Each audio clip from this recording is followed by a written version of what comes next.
No secret. Teaching writing can be extremely difficult for most teachers. And that is because for a lot of them, they don't understand themselves how to go through the writing process. And because they don't understand how to go through the writing process, they have a difficult time explaining it to their students. So that makes it a little awkward. And as educators, we're people. We try to avoid the things that are uncomfortable.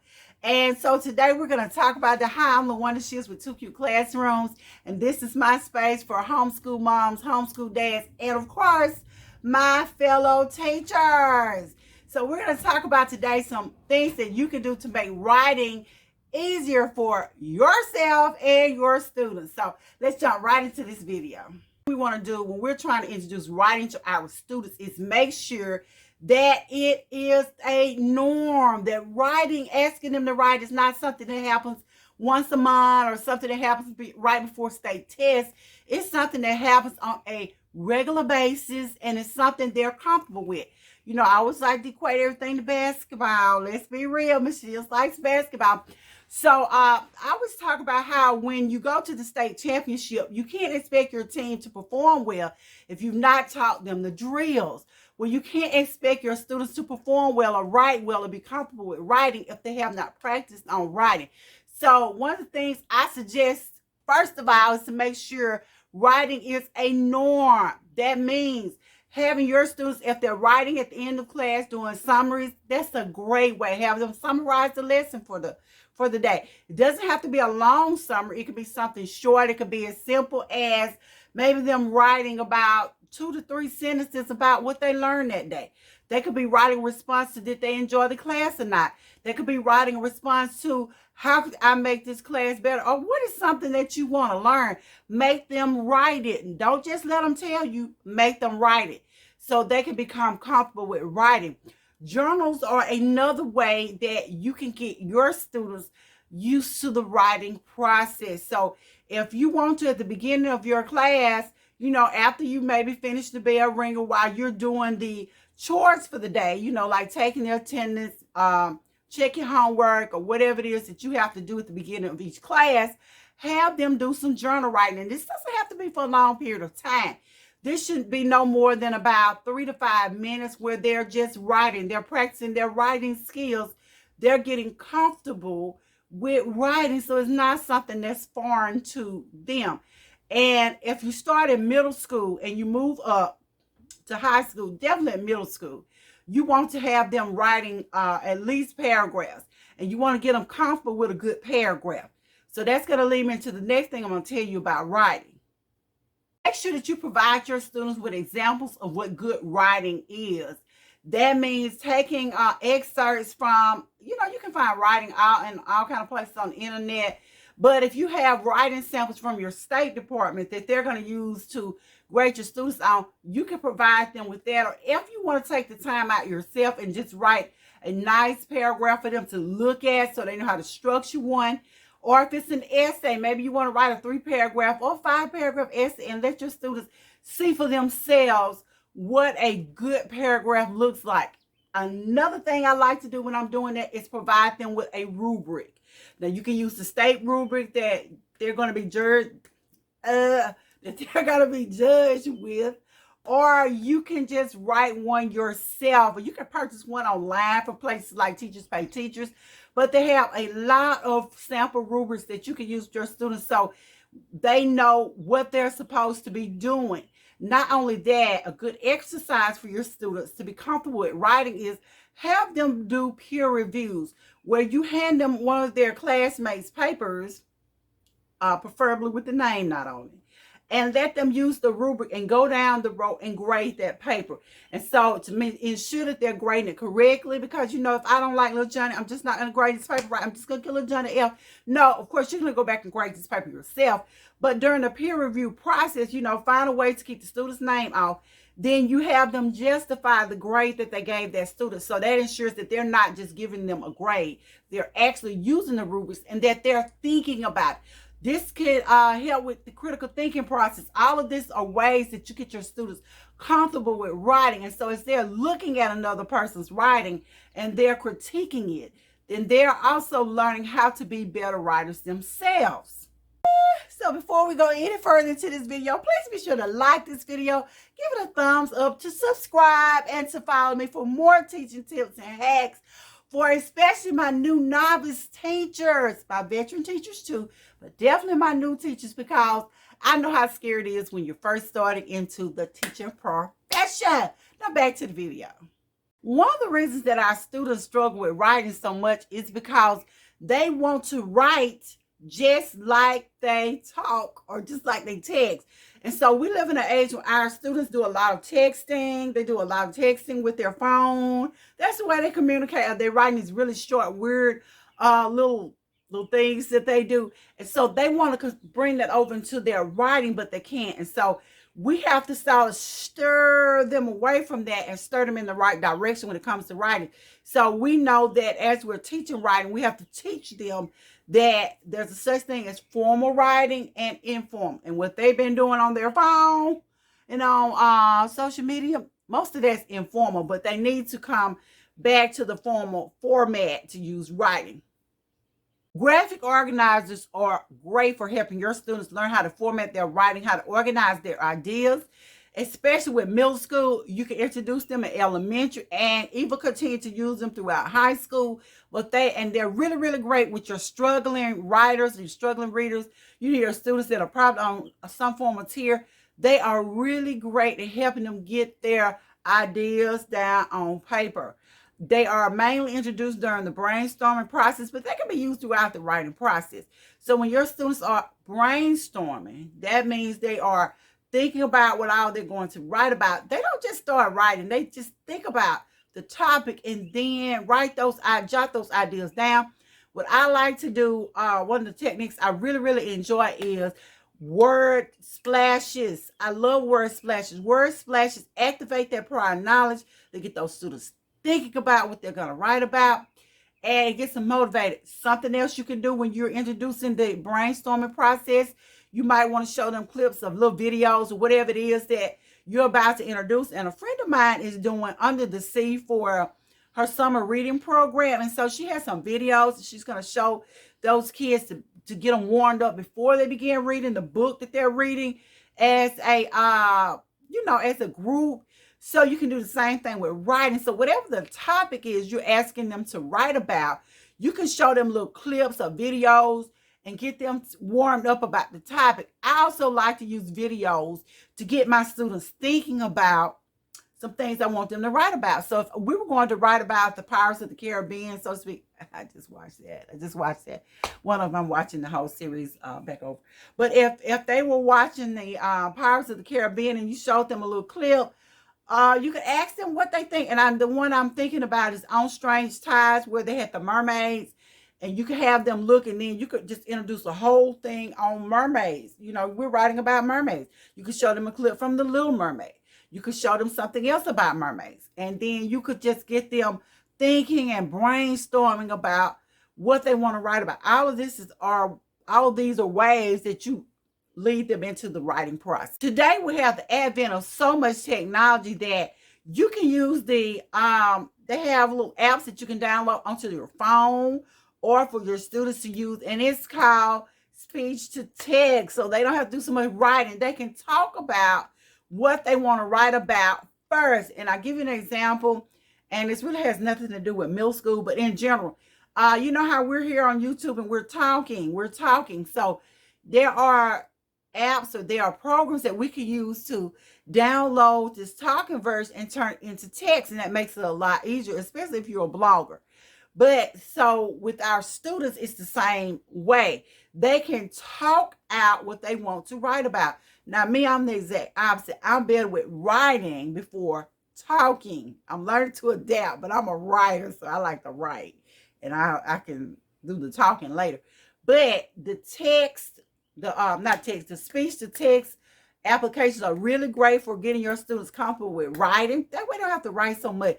Use those, but don't make that a total dependence, because we do need them to be able to write, to think and write and think and write and think. Another technique that you can use is to break that writing that writing assignment down into smaller pieces. So if you're writing a 3-paragraph or a 5-paragraph essay, instead of trying to write the whole chunk at one time, you can have your students break it up into paragraphs. You can start with either the beginning paragraph or the middle paragraph. I like to start my essays in the middle. That's how I write. I start in the middle and I go from there. Because at that point, I know what I want to talk about, so I can talk about it, and then I can go back to the top and introduce. And what I teach my students, or what I taught my students, was to always have a strong introduction. That's like any type of video, have a strong introduction. So once they have that strong introduction and they have their body written, then I always tell them, and this is just a little trick I use with my middle schoolers, was that when you have your body and you have your introduction, go into your introduction and your body and pull out about 2 to 3 sentences, reword them, add an idea or two, and bam, your conclusion is already written for you. You don't have to make writing really hard. It's really simple. And one of the challenges I always did with my students was the 5-minute challenge. And one time I got it down to 3. I said, I bet you I can write a complete essay in 3 to 5 minutes. And they're, oh, no, you can't. No, you can't. And so I would always put the timer on. I would get a topic, and I would tell my students, watch me, and I would go. And so I would demonstrate for them how I could write a complete essay in 3 to 5 minutes. And the timer never beat me. I was always finished. Now, it may not have been the best essay, but it was good. So they thought that was fun. And can I beat you? But you write all the time. But you have to get your students comfortable with writing. So another thing that we're going to talk about is when you have timed writing. So teach your students train them right within a time frame. Get them used to writing under pressure, under a time limit. So I always gave mine a certain time. And I mentioned a little earlier about using the journals and giving them about 5 minutes to write. Put that time on so they get used to that ding or that da-da-da-da, whatever the sound is, or whatever way it is that you're going to let them know that their time for writing is up. Do that. That will help you so much. And when it comes time for state testing, and if your writing is if the writing is timed, then they are comfortable with being timed. Again, back to the basketball scenario. You don't wait till you get to the big playoff game to try to teach them a technique. Teach them to pace themselves. So I used to do it all the time with the challenges and with putting the time on. So you do that. A little game I used to play with my it was upper elementary, lower middle schoolers, whatever you want to call them. My 5th and 6th graders was, we did a paragraph by rows in little groups. So I always had groups of 4 or 5 students. I would hand them a sheet of paper, give them a topic, and one person would write one sentence, and then they would pass it to the next one, and they went all the way around that group until all 5 of them had written something in that paragraph. And so the first one, of course, had the introductory sentence, and the last one had the conclusionary sentence, but they had to add on to it and make sure it made sense. And when we got finished, they read it. We said, let's see who has the best paragraph. They thought it was really fun. It was cute, but it was a learning activity. Learn how to be, to work together and to be cohesive with your writing. That each sentence had to tie in and make sense as a whole. Writing should tie into your reading. So sometimes schools teach this as a separate class where you have a maybe writing class, a writing teacher, and a reading teacher. That's okay, but definitely as a reading or writing teacher, either way you want to do it, make sure they have some reading to tie into the writing. Make sure they are responding to text. Make sure they're writing something that's based off some reading so they get comfortable with doing it. And trust me, kids love to give their opinion. So you can ask them to give their opinion on a piece that they read. How could you make this better? What could this author have done? Because I can remember the first time I read The Wedding by Eudora Welty, I was very angry with her. She was a Mississippi writer. She lived in Jackson, and I was very angry with her about that story because I didn't like it. I'm just being real. And I was forced to read it in college, and I wanted to write her a nasty letter. So trust me, students really have opinions about what they read. So let them write about what they're reading. Let them express themselves. You can also have them, edit the writing, edit what, how would you change the ending, what would you do? Let them write about it so they become comfortable with connecting the reading and the writing, the writing and the reading, the reading and the writing, the writing and the reading. Well, anyway, so just saying, make sure they have some reading base with the mix it up. There needs to be a variety of sentences, and I do have an item in my TPT store on varying sentence types. Be sure to stop by and check it out. But you need to make sure your sentences have a variety. And years ago, they used to teach us about the hamburger. When teaching kids about writing, you have the bun, and you have the lettuce and the tomato, and you have the meat, and you have the other bun. That's great for teaching them about types of writing. Also teach them that just like those are the different parts of the paragraph, you want to make sure that you have not just a bunch of simple sentences. You want to add in some compound sentences. You want to add in some complex sentences. If you can, you might want to throw one or two complex sentences into the mix. But teach them that they need to spice that writing up. They need a variety to make it really exciting. So when you're teaching them writing, you have to teach them grammar. And again, one time there was a push towards separating grammar from the reading, separating grammar from the writing.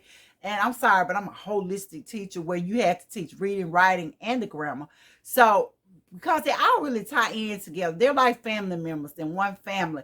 You got dad, mom, and the baby, but you still have a family, and the family still goes together. And if you keep digging, you throw in great aunt, auntie and uncle, or and grandma and grandpa. But make sure that they know the various types of sentences. Make sure they know what a complete sentence is. Make sure they understand the difference between a sentence and a sentence fragment. And that you actually have phrases. That are some things that look like complete sentences and they're not. So that's all a part of teaching your students about the writing. And I know this may seem overwhelming, but there's a saying, I don't know who coined it, but I know Grisham from CSI, original CSI, used to say this all the time. He asked, how do you eat an elephant? He said, one bite at a time. So how do we teach our students writing? We teach them one piece at a time. We have to first get them comfortable with writing. Then we guide them into brainstorming. It has to be something that they do on a regular basis. And once we've done the brainstorming, once we've shown them examples, then when they begin to write themselves, because at some point we've demonstrated writing for them. I talked to you about how I would do the writing challenge and get up and show my students how I could write an essay within 3 to 5 minutes. Well, you need to do this on a regular basis. They need to see you writing. They need to let you read what you wrote. You need to get them to share so they're comfortable with doing it. So we're taking the writing one piece at a time. And then after we've gotten them past the brainstorming process, we teach them to get into the pre-writing. And I always told my students, especially if they were doing prepping for tests, don't worry about what it looks like on the first go. You just write it. Just write. Let it flow. Get it all out. Because they brainstorm. They've written down their things. And let me say this. One of the best things that I love for writing is to use an outline. Outline what you're going to write about. Outline what you're going to put in the introduction. Outline what you're going to put in that body. Outline real quick some stuff that you're going to use in your conclusion. And I know that's old school, but it works. It works. It works.